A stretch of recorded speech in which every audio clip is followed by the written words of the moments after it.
យ៉ាងណាក៏ត្រូវក្រោករស់នៅជាមួយការពិតដូចថ្ងៃរាំងហើយងងឹតយើងមិន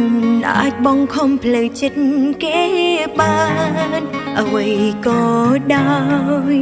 រំពឹងខ្លាំងចុងក្រោយក៏មិនត្រឹមតែការខកចិត្តយើងនៅស្នេ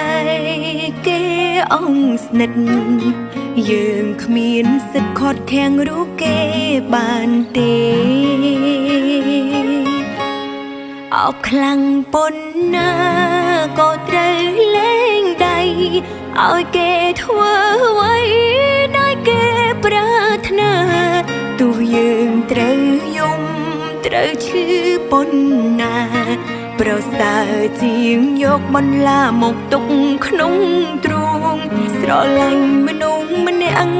ត្រូវតែលះបង់គុំនៅបងខំមនុស្សដែលល្អចិត្ត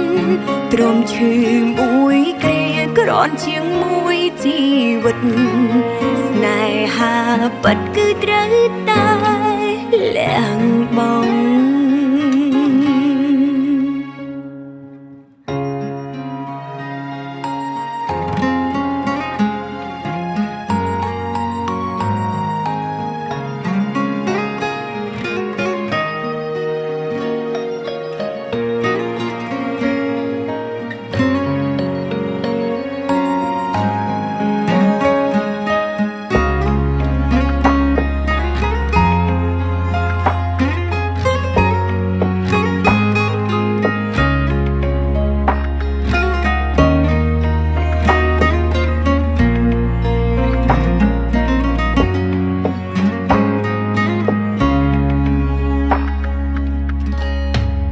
អ្វីក៏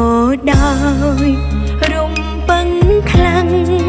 ចុងក្រោយក៏មិនត្រឹមតែការខកចិត្ត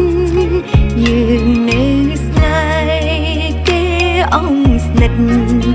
យើងគ្មានសិទ្ធិខាត់ខាំងរូបគេបានទេអោបខ្លាំងប៉ុណ្ណាក៏ត្រូវលែងដៃឲ្យគេធ្វើ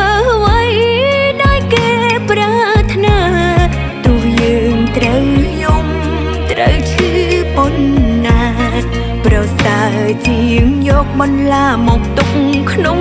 ទ្រូងស្រឡាញ់មនុស្សម្នាក់ត្រូវតែលះបង់គុំនៅបងខំមនុស្សដែលល្អចិត្តទ្រាំឈឺមួយគ្រាក្រន់ជាងមួយជីវិតស្នេហាពិតគឺត្រូវតែលះបង់អោបខ្លាំងប៉ុណ្ណាក៏ត្រូវលែងដៃឲ្យគេធ្វើអ្វីដែលគេប្រាថ្នាទោះយើងត្រូវយំត្រូវឈឺប៉ុណ្ណាប្រសើរជាងយកបន្លាមកទុកក្នុងទ្រូងស្រឡាញ់មនុស្សម្នាក់